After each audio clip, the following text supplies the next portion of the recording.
بسم الله الرحمن الرحيم. كتاب التوحيد. باب ما جاء في التنجيم. المسائل. قال فيه مسائل. الأولى الحكمة في خلق النجوم. بسم الله الرحمن الرحيم، والصلاة والسلام على نبينا محمد وعلى آله وأصحابه وسلم تسليما كثيرا. سبحانك لا علم لنا إلا ما علمتنا إنك أنت العليم الحكيم. أستغفر الله الذي لا إله إلا هو الحي القيوم وأتوب إليه. اللهم انفعنا بما علمتنا وعلمنا ما ينفعنا وزدنا علما. biye araba suye hijriya bakele ani kemenani ani binani ani wolonfula shahru rabiul akhir minye hijra sankalo nani na bisuye mugani sabanai miladi nasara ukajjate bafulani mugani duru sankalo tanna bisuye tani duru nai ambe dawra bu masjida jaago ambo kono darasube shaykhul islam al imam muhammad ibn abdul wahhab aka kitabu kono kitabu tawhid bondami na ko min nana dolo doni kibar yala dono doni sugumi nube ko dogolen ndoni wolenaay deresu temenanye deresu damado ke ala bi ambe wuli masaila udela ako fihi masailu ko bonday masaila ni kiru do bala al ula fulo al hikmatu fi khalqi nujumi wa hiya salasatu ko alaye dolo da ko min kama alaye dolo da ko munun kama ko sabadero wasaba annaha jinatu lis-samai dolo alaye da nube jiya sankaba masri nube ke masri jiya sankaba wa ruzum lis-sayatin fulanna anuka shetane farakeru nu yaku fili shetane wala sabana wa alamatu yuhtada biha anuku ketta e wataman shawye ni mogobe kanda nuye ukata masirawla su dibila ani ni mogobe koron ndonaye وربما يكون هناك حكم أخرى لا نعلمها دولون دالي حكمة ورني ما نور بسك سرولا من تنونو يني أمت من دو الثانية الرد على من زعم غير ذلك. الثانية فلنا أرد على من جاءم خير ذلك كردك موكا مغمون دوني ورفو دولولا من تني سباي لقول قتادة كما سبولا من تأول فيها خير ذلك أقتى وادى نسيبه وتكلف ما لا علم له به. قتادة كم akoni mogo minye koro wore nyini dolo wula nin fen sabate iqatawra yere yi ni yorochiya yi yere bila fenna min doni tiburo ومراد قتادة في قوله خير ذلك qatada to kala nyine munye na ko mugommi ni yeddoni wore nyinu la nin nunun tanat ye koye ما جامه المنجمون من الاستدلال بالأحوال الفلكية على حوادث الأرضية قطار دكال لنيني موني دولو دونو نو دولو دونبغو يه منغلون فو كو دولو بولي چوغو كولو بسكا اولو بدوني منا ولا پورو كومنو بكي دوكو كولوكا كو دونا يه قطار تكمبو ودما نونونا نيغونا منو مو وبي مو فو dolo kola ako tigu de katawuke uyun yere tachiya uyun yere bila fenna min doni tigulo qadara takalla nyirbe uludema wa ma yumkinu an yakuna fiha min umurihi shiyati siwa salasi sabiqati fala dalala liman ta'awwalahu me min beshaka ke ni dolo doni fimunu nye kene kanko wuye min ken ni sabatte menenye ni mogo menye dolo fendo do dolo la tamanse do dolo na ni odeye min te fen sabaye ko dogolen ko te fana fala dalala liman ta'awwala ni mogo menye dolo nunun mana nu koroke woye filite etaka filite eka qatada da kala nyinite ema ni mogo menye tamanse do keni dolo wuye dugu kolo ko la ko munu nye kene kan ko nye ko bangale unye ni o dode ka ko foni dolo unye kasuru ni ko dogolen kote filite o tigika katada tuka kuma akanto tigima الثالثة ذكر الخلاف في تعلم المنازل الثالثة سبنا ذكر الخلاف في تعلم المنازل سوسولين من نانا من يكالو جيجي يورو دوني سوسولين من نانا لا دوني كبغو بولو او كوفورا بوندا ينكونو سبق ذلك او فورا كوتمي انكو دوني كبغو دو كو ني مغمونو بي كالو جيجي يورو دو كو علي مايه ni yorobuye ko do fana yen no yakala do man no yakala anyo sosoli fo kateme kalo jigi yoro doni sosoli nana ola do ma soama do ya ko do fana yen no yakala o fora kateme الرابعة الوعيد في من صدق بشيء من السحر ولو عرف أنه باطل. الرابعة ناننا الوعيد كان كريمدا في من صدق بشيء من الشهر ولو عرف انه باطل نمو من يدبالي دو تيا تيغيا ni har eyereya do ko dabali nyangalonde me idara atogo dola kan karimadan nanila an ko dabali suku juma mana dabali kala be ko dogole min fo ni har eyereya do dabali kelay min fo kuma cinyale do galondo me e darala ibe do hadisain kankari madala ube dolo dombaga ye ko dogole min fo ni dolo doniye ni e dara ola hari na be bolo dono doni ye galonde me dolo dombaga ye ko dogole min fo e darola i donna hadisain kankari madala na kos mo sabate do arjanna kono min be dume dolo mika ani sinji tigala ani mogo min dara dolo doni baga dolo dombaga na ye ko dogole min fo dabalikala na ye ko dogole min fo ni dara la ite do arjanna kono i donnola man saddaqa bi shay min at-tanzim aw khayrihi min ash-shihr bil lisanihi ni mogo dara fendola dolo doni dola aw ube dolo doni tana dabalula bil lisanihi ni dara la ni nenye walau itahada butulanahu bi qalbihi harina ya surabi edbiskun kono ko nin dolo doni nyengalonde ube nin dabali yengalonde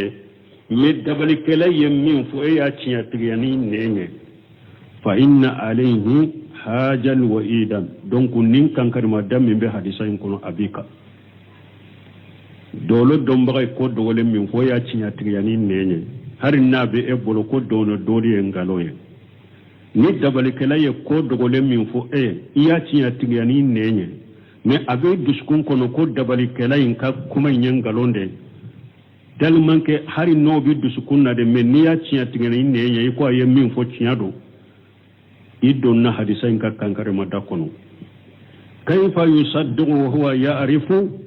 annahu batilu ebe dala chogodi e yere bado kongalondo ebe sagi kadda wala togodi ebe sagi ko ciya tigya chogodi e yere bado kongalondo li annahu yuwaddi ila ihrari an-nas bihi wa bi ta'allumihi wa bi mumarasatihi parce que har ni abe yere duskun kono kongalondo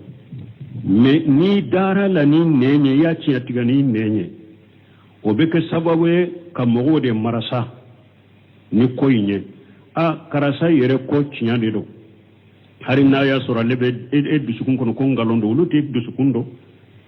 e ye min fo nen ka wulu yo de me obe se kun marasa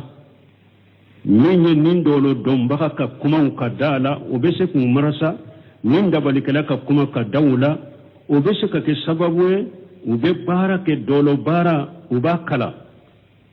ubakala dabalin ube suka sawe ka kuma in bisa sababu ube dabalin kala ube mumarasatihi ube ka sababu ube baraka na yafana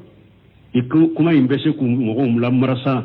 mo be suka marasa ni ka kuma inye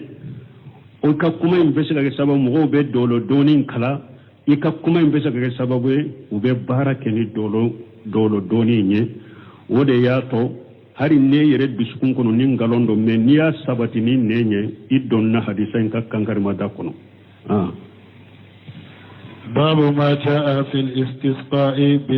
بالأنواع وقال الله تعالى وتجعلون رزقكم أنكم تكذبون باب ما جاء في الاستسقاء بالأنواع من يبوندا من نانا كسانجين نيني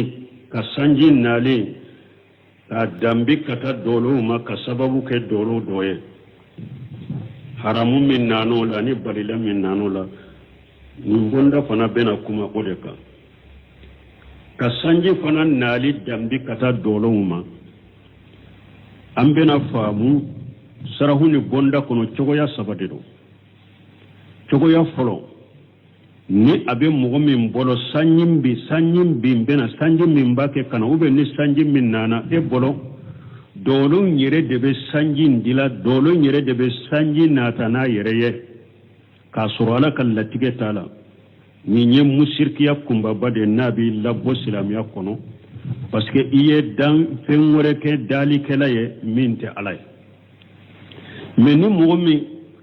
dolo ewa sanji nali iya sababu ke dolo de e bolo ala de be sanji nati de me niya ni sanji nana ala de ya nati de me sababu yede nin dolo bora ni nya haramuni ni nya flanka fo ya fitini sabana ni eye ewa dolo nke tamanse de doro ni dolo masina koni bora samya wakati de sera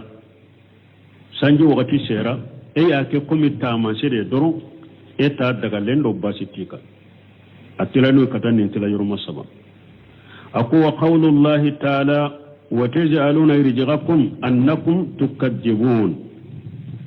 wala nandona bunu seminu kasarahu konako al-sisiqa talabun suqiya ko sisiqaw yemunye mana sanjin nali nyinini kali istighfari talabul al-maghfirati abe komi ne ba fo ya faddali al-istighfaru o la nyine munye ka ya faddali alafi wal isti'anati talabul maunati abe komi ne ko al-isti'anatu kure munye ka deme nyini wal isti'ajati talabul awz abe komi ne ko al-isti'ajatu alla nyine munye ka tanga nyini wal istihdai abe komi ne ko al-istihdai la nyine munye طلب الهداية ككندنين لأن مادة استقل في القالب لأن مادة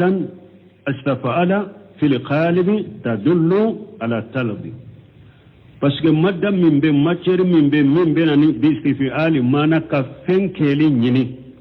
tadillu ala talbi o be min yurara bukanna o be dalila de ro ye dalila de fende nyini nika wa ghari la tadullu ala talabi bo maddatu istifi'ala be shekana qaliban maddatu istifi'ala na qaliban la nyini de ka fendo nyini abo min yirana ka fendo nyini maddatu al istifi'ala be shekana fana la nyini te ka fendo nyini balme tadullu ala mubalagati fil fi'l o be min yira ka feinke ka mubalagati ka feinke li chaya nyini misinu astakbara masala ni ko astakbara ay balaga fil kibr qayatahu ni ko astakbara la nyine mu karasa sera bo yere bonya da a sera odema aka yere bonya sera dandema bo ninte talabu nyini istifala de fulenye min la nyini tenna nintan kanda kata talabuma nimban kanda kata minna mubalagha karasaka yere bonya shera dama walaysa limana talabal kibra alla nyete ko karasaye yere bonya nyini ni ko astakbara la nyini te ko karasaye yere bonya nyini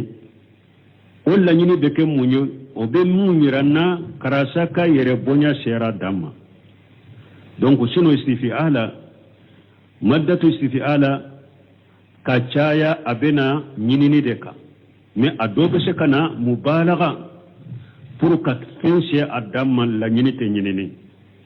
wali si sikhaw bil anwa'i ka sanji nyini ka sanji nalikeni doloye ay an tatluba minha an tasqiyaka manaika nyini dolo dofe ko akilami ube akeke sababu ka jidima والاستسقاء بالأنواع ينقسم إلى قسمين دو سمره الله أقوم مني كسنجي نيني كونيني دولو في أبيتلا كتاتلا يرمفلا القسم الأول شرك أكبر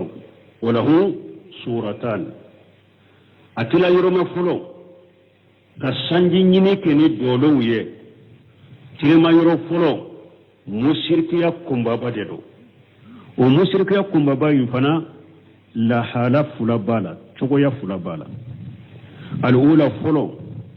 أن يدوى الأنواع بالسقيا أكاد دولو سوغو منون بكو دولو مولي برو أكاد جيناتي كأن يقول يا نون كجا اسقينا أو أقسينا وما أصبح ذلك فهذا الشرك أكبر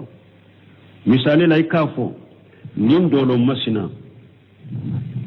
جيناتي ube Allah mijila ube jinati asqina aw aqshina nimbeye sanji nyini chogo kumaude niko dolo doma asqina ube aqshina nunum mana beye kajide nyinafe ika sanji nati ika sanji dama wama asbaha jalika anen nunu na nyogonon ni eye dolo wole kaninde nyinafe fa hada shirku akbaru ni musirkiya kumba bade li annahu da khayra allah parce que ye ala tanawule ni ko ya dolo fulana sanji dama ni musirkiya de parce que ye ala tanawule wa du'a khayra allah min ash-shirk al-akbar ala tanawule lin fana musirkiya kumba bade do qala ta'ala lakum ala min qurtalendo ومن يدعو مع الله إله آخر لا برهان له به أو ألاكو نمو من يفهم وري كفر ألاكا يفهم وري من وري كفر ألاكا دلالتي بولو أولاده فإنما حسابه عند ربه إكا كروسيري بيتيجي على دفع إنه لا يفلح الكافرون أو كافر فنتني يرسرو على فيه ni aya laba ala ya yira ni mogo min ye fen wɛrɛ wɛrɛ ka fara ala ka delilati bolo i ka kɔrɔsili bɛ ala de fɛ i tigi ala de fɛ aya laban la i kɛ kafiri ye a ko kafiri tɛ nin yɔrɔ sɔrɔ ala fɛ donc ni aya y'a yira n na ni mogo min ye fen wɛrɛ ka fara ala ka ye kafiri de wa qala ta'ala ala ko ala min korotalen do wa anna al masajida lillahi fala tad'u ma allahi ahadan ala ko misiru ye arabe tay akana foyi wɛrɛ misiru kono ka fara ala ka wa qala ta'ala ala ko ولا تدعو من دون الله ما لا ينفعك ولا يضرك فإن فعلت فإنك إجا من الظالمين ala ko kana fen wɛrɛ ka fara ala kan min tɛ se k'i nafa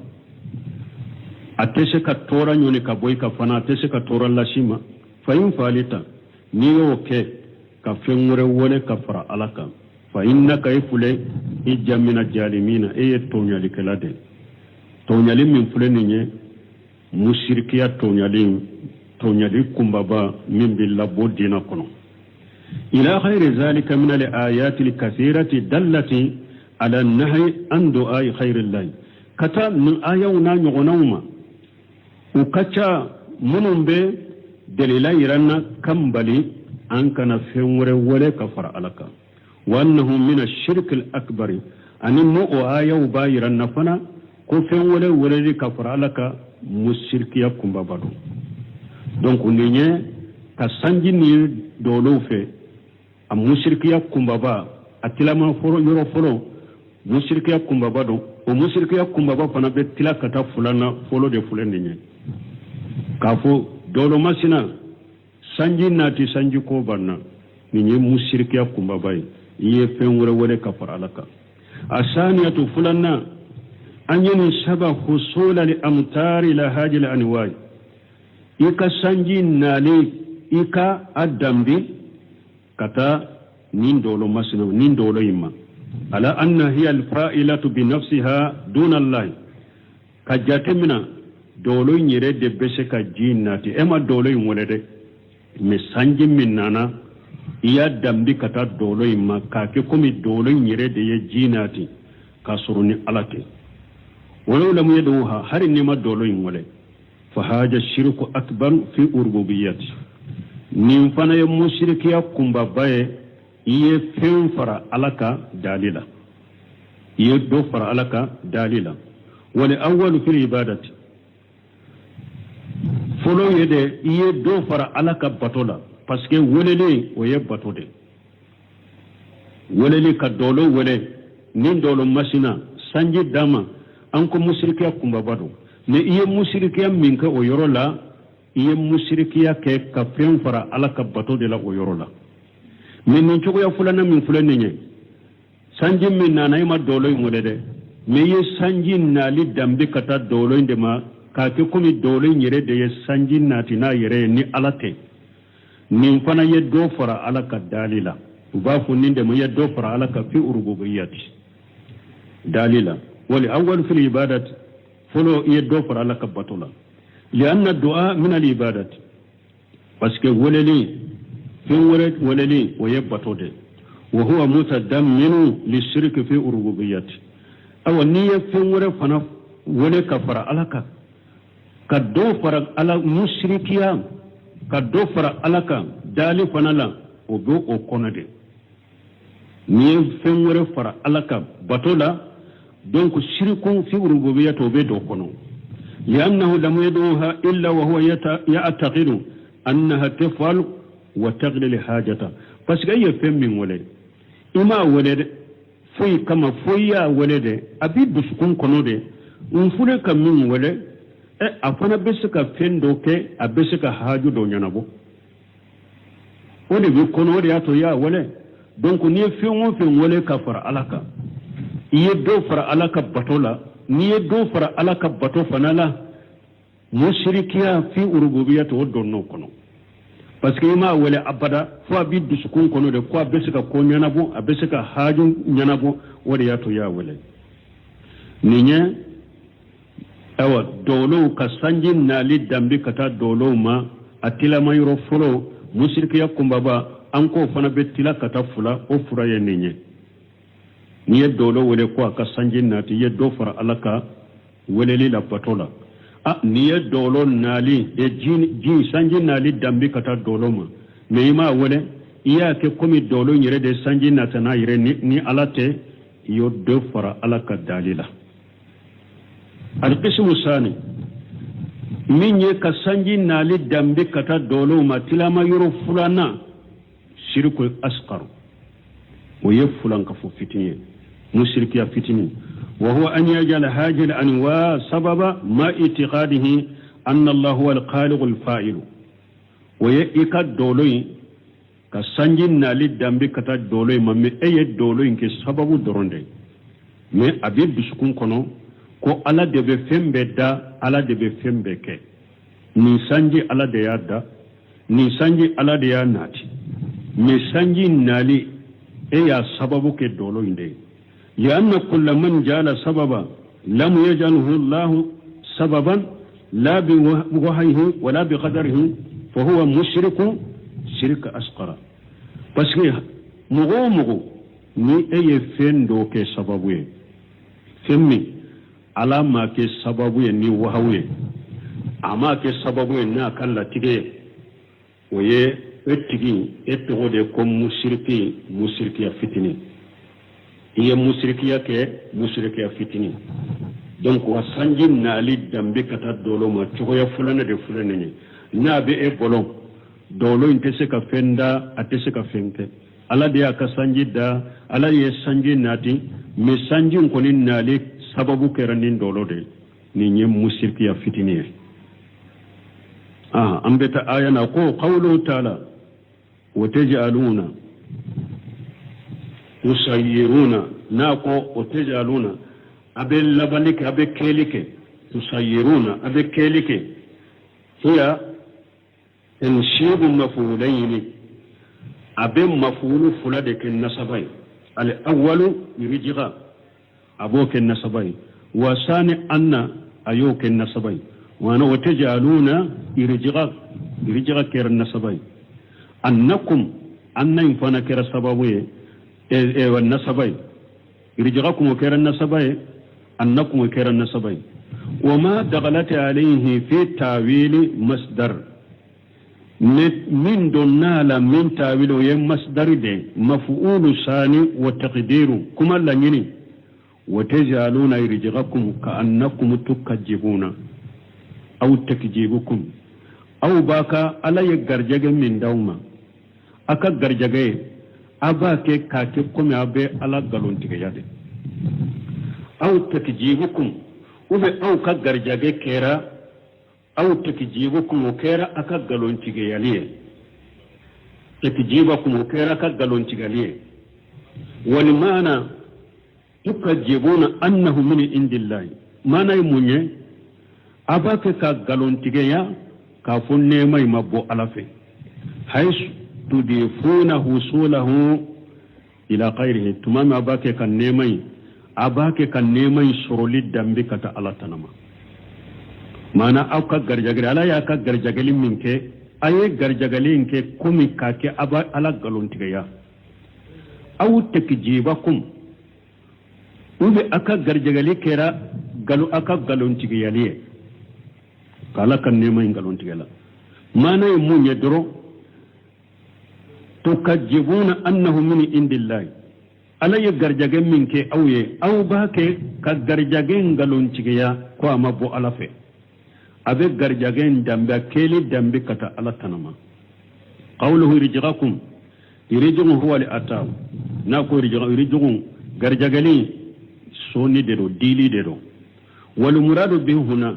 la nyini ni garjagale ni yorola ma huwa ammu min al matar wa nema de nema mi ni sanji doronte oye fa yasmal mana yayini abe mana fulata garjagale min fulaka foya aka garjagale inte sanji ndoroye mi abe mana fulata al awwal folo anna al murada bihi irijigul ilm do ko la nyini rijigakum mana doni garjage alay akarjage doni mimma yanna allah qala fasi ala ako fala uqsim bi mawaqi'in nujum ala ko le kalnani dolo bi nyoroy wa innahu laqasam law ta'lamuna azim kalini dolo bi nyoroy kalili bade do ni atumba do aka kalili bonya do kalili kunye minye atumboke innahu la qur'an karim kalili kunye munye min kitabu min bawbolo qur'ana min bawbolo qur'ana ro qur'ana min kabbo fi kitabin makinuni na be kitabu tangalen kono lahul mahfuz la yamassuhu illa almutahharun mo site magala lahul mahfuz la sanfilala ni pensenale wonte malikiyaw tanzilu min rabbil alamin qur'ana jigna ka bo dam fe untige ala defe afa bi hajal hadith antum mudhinun yala nin qur'ana min fulani ne aw bake kam nin qur'ana de mu kan noyawa watajaluna irjaqakum annakum tukajibun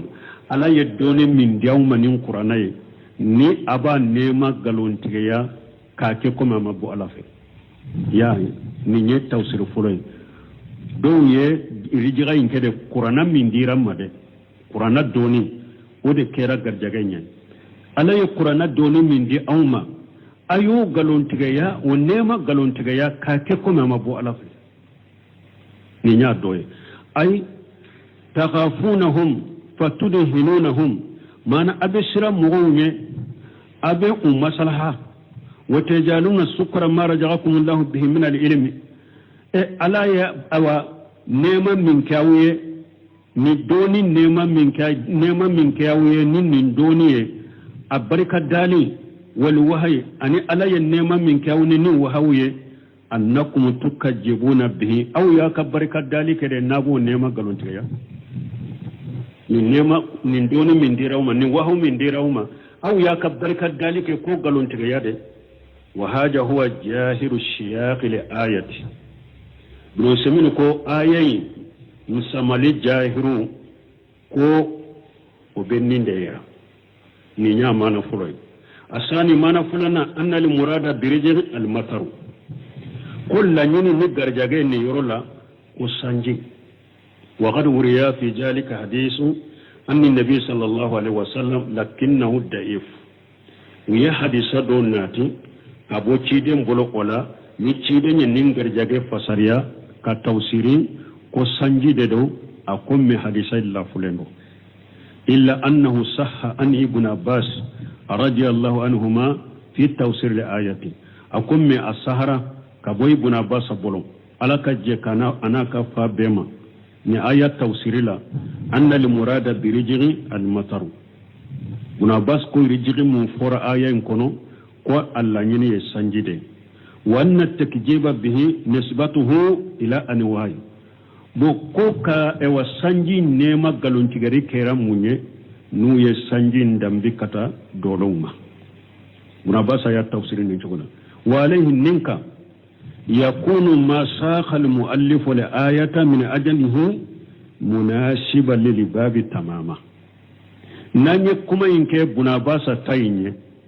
muallifu ye ayan sama ni minye ani bonda imbe nyogonta dafale parce que wala ayan tabe keni munye ka sanji nali dambe kata doloma wata bo muallifu fana be ewa ye bonda mindo ka sanji nali dambe kata doloma haramuli amo bonda de lowa donc ni anya ke buna basa yake minye nanya ko ye wala muallifu ye aya indo bonda inna ni sababu munye ani bonda imbe nyogonta tamama wal qa'idatu fi at-tawsir nusemenu ko qa'ida do be tawsir la lishri tawsir la anna li ayata idha kanat tahtamilu al-manayayn jami'a min duni munafati tahmalu alayhim jami'a nusemenu ko qa'ida min be tawsir la aya nim aya kele ni mana fula fora aya ina mana fula inte nyugo nguri aya umbe fula beta ni nya qaida do tawsir la wala sa nin fora sisa o mi buna basi ye minfo ani buna museminu ye tawsir folo minfo aya umbe fula beta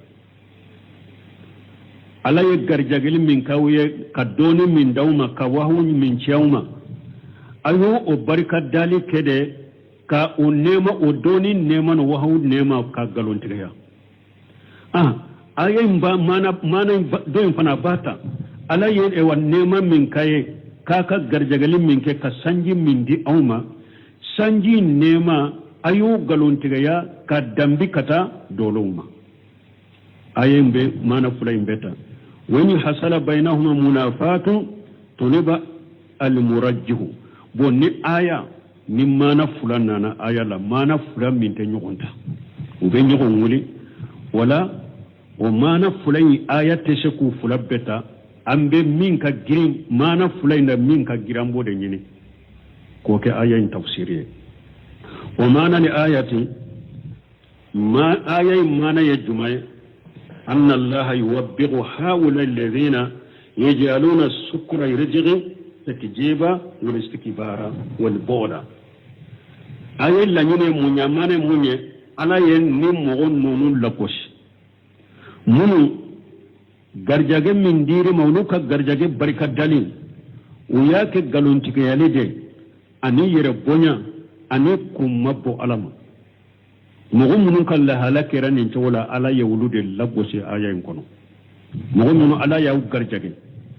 garjage min dir aw manne aw kanka ala barikada garjage inka aw yo barikadali ke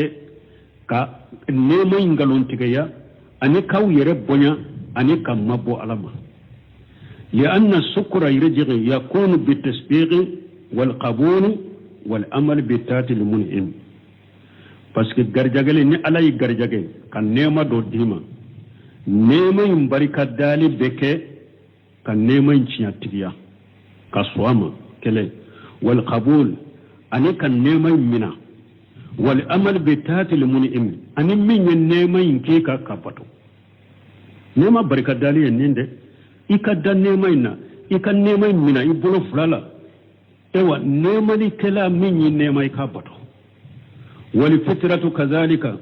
ewa hadama den dan chogo nyuma fana bo odeira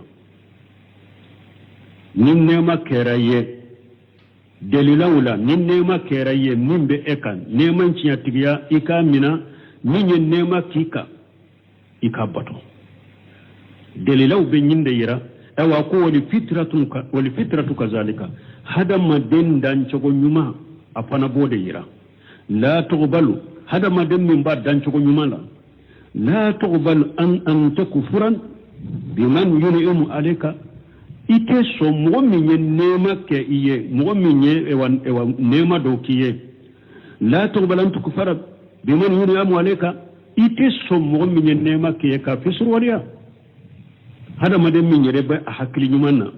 hakli nyuman ite so ni mo minye nema do kiye ko tigi fisur waliya ite so ma wal fitru wal fitratu wal aqlu washra'u kullu minha yujibu an taskura man yun'imu alayka aw min hadama den dan chogo nyumay alay hadama den dan minka ani hakli ani sharia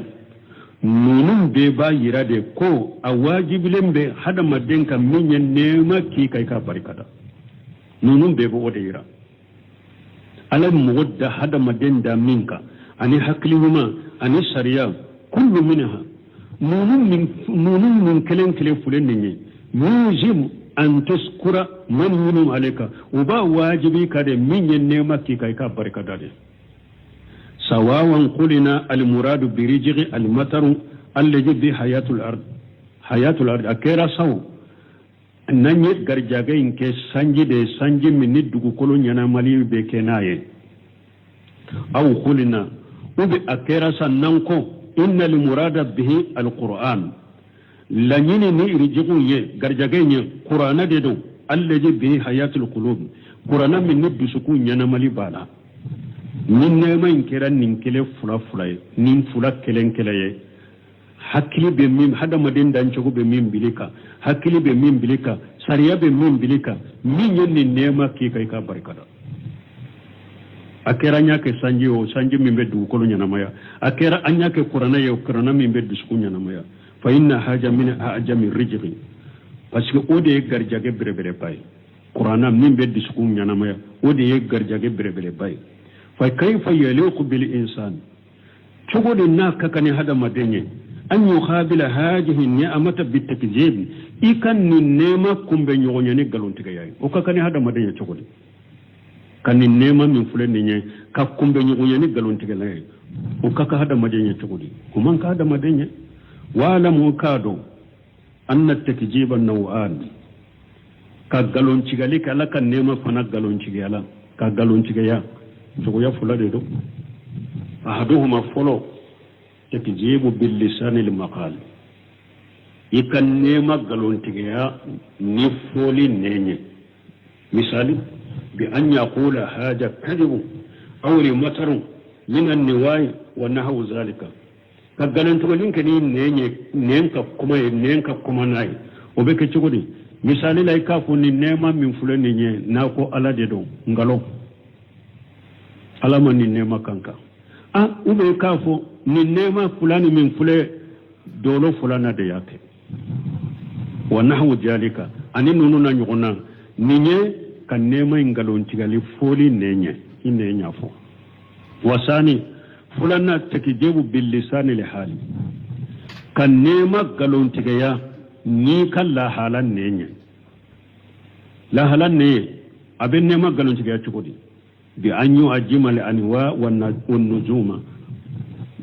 abe galon tigari la halakan nenye chugodi o be kede ka doloy mbonya doloy ka bonya ini anwa dolo sugumi no be sanjin nali dambe ka bonya o be ka dolo nyere bonya mo takhira annaha sababu ni abe eddi sukun kono ko paska de ke sera sababu ka sanjin nati dolo kalte munum bulo no be sanjin nali nyini nuye ube dolo munum no be sanji dambe katuma ko dolo masina bonya ko paske sanjin nali sababu kera alede donc nim fanaye alaka nema galon cigane kala hale hari ni nema fu ko nema nyen galoye ikalla hala ya yira ko ala ye nema minki ka ya galon tiga ya wali haja ninde koso waja umaru ibn abdulaziz nasa yawma umar ibn abdulaziz dondola ayem mo waju do ba ko alede mako al khalifatul khamis me tiatola al khalifatul khamis wa al hasan ibn ali de alekera nyema ya me awaya faranya ma ya nakadi muawiya ma me minye umar ibn abdulaziz nyema tilelendo nyema mintun kanye me kafwa mal khalifatul khamis sawabatola bon ni umar ibn abdulaziz dondola yem mo waju faqala ko ayyuhan nas akum mo in kuntum musaddiqina na yasru aw dalimbe alala abake ka ala susu oka fa antum hamuka aw yefendo balude okugatini qawye nalumawude na yasru adalimbe alala me abake ka susu oka nalumawude ya wuye wa in kuntum mukajjibina fa antum halka min na yasru abake ka ala galontiga ya yere da dalente alala da abake ka susu aw yammo halakilewde wala wa haja sahihu ibn samir rahimahullah ko umaru ibn abdulaziz ka kuma min fulana konnin kuma sahalende do fallaje yusaddu wala ya'mal hamaku mugommi iddalembe ala kola me itake ka barake naluma de iddalembe ala kola me itake ka barake naluma de wal mukajjibu halikum minni ala ko galontiga ya halakilendu mugo halakilende fa kullu insani ashi hadamade ni ala sosolado naqulu lahu alana amba fuatigi sisa anta baina amrayni ebe ko fulade ne nyugonje imma annaka musaddiqu bima urtiba la hajil mashiati imma idale mbala ka fonni mugo minyenni ala sosoke ni nyanga kata masina ba nofe imma idale mbo ola ye ala sosoka aw mukajjibu ube ya galontiga ya abe bolo koni mugo minyenni ala sosoke nin junubun masina ba nofe iyo o galontiga ya ala sosola bebe nin ko fula de nyogonje imma i yere bado benne ala soso minna janga kata min fora annofe cinya de do imma i bolo benne ala soso minna janga kata min fora annofe ngalondo ote adama dembe nin ko fula ala sosola da sola bebe nin ko fula de nyogonje wa in kunta musaddiqa fa anta ahmaq na yasru idalem bala ka fombe ni junubu ni ala soso minna janga kata min fora nofe ni ala ko ni mo min ni junubu ke ni janga kata biso ni dalem bola isa gira ka ala soso nalumay kayfa la taqafu fatastaqima munna ite sira ala nye katile yere bado ni ni ala soso ke ni janga kata ba nofe munna ite sira ala nye ikatile ikala soso imbila wa in kunta ghayra musaddiqin falbalau akbar minna ya sorobe ala soso minna janga kata min fora no fe dalen tola ode balau bayne sisa ode balau kuma bay fa anta haliku kafiru parce que ye halaki mo halaki lende sa e kafiru de ne alay min fo qur'ana kono ko ni nin junubu ke ni ala soso ke nin jaga kata ba no fe ni e yo galontiga ye munye kafiru ya la galontiga ye kafiru de sisa ewa alla soso la be ebe nin ko fulare nyogonje ide junubu min na janga kata min fora junubu innofe ni dalem bala isagira kala soso naluma dayye ni naluma yatte afora ni yen nin kala ben nin kila munna ita to ikatile sinyakele ni ko ubake kam min fu ni ala soso ni fu ubake ka janga kata munun fu la gara ko min ni janga kata ko min fu la ne dalen tola mo halakle kafiri wala inshallah wakati seraya wa hadisa kura de benata ambe joya subhanakallahumma rabbana bihamdika ashhadu an la ilaha illa anta astaghfiruka wa atubu ilayk